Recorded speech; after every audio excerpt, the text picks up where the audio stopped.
بسم الله الرحمن الرحيم. إنا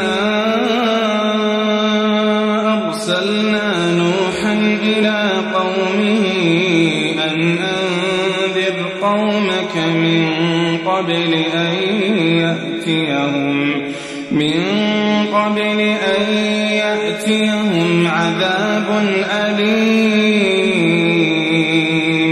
قال يا قوم إني لكم نذير مبين. أن اعبدوا الله واتقوه وأطيعون يغفر لكم من ذنوبكم ويؤخركم إلى أجل مسمى. إن أجل الله إذا جاء لا يؤخر لو كنتم تعلمون. قال رب إني دعوت قومي ليلا ونهارا فلم يزدهم دعائي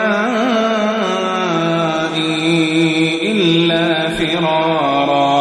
وإني كلما دعوتهم لتغفر لهم جعلوا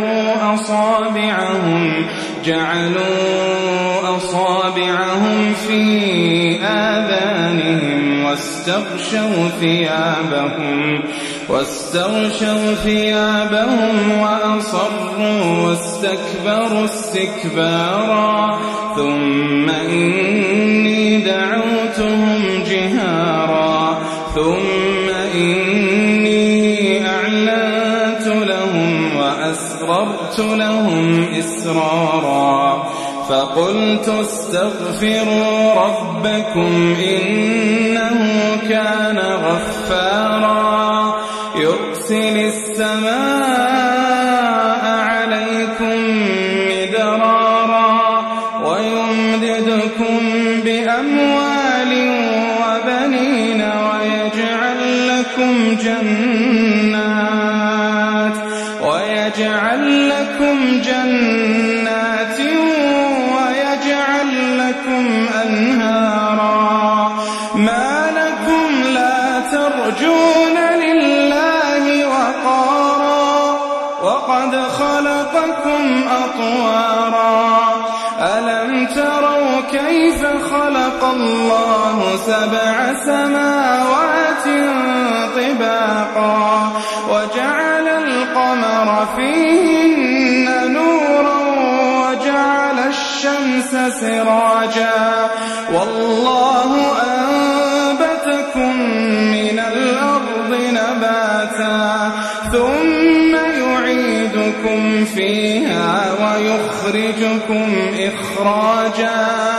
والله جعل لكم الأرض بساطا لتسلكوا منها سبلا فجاجا. قال نوح رب إنهم عصوني واتبعوا من لم يزده ماله وولده إلا خسارا. ومكروا مكرا كبارا وقالوا لا تذرن آلهتكم ولا تذرن ودا ولا سواعا ولا يغوث ويعوق ونسرا وقد أضلوا كثيرا ولا تزد الظالمين إلا ضلالا. مما خطيئاتهم أغرقوا فأدخلوا نارا فلم يجدوا لهم من دون الله أنصارا. وقال نوح رب لا تذر على الأرض من الكافرين ديارا إنك إن تذرهم يضلوا عبادك ولا يلدوا إلا فاجرا كفارا رب اغفر لي ولوالدي ولمن دخل بيتي مؤمنا وللمؤمنين والمؤمنات ولا تزد الظالمين إلا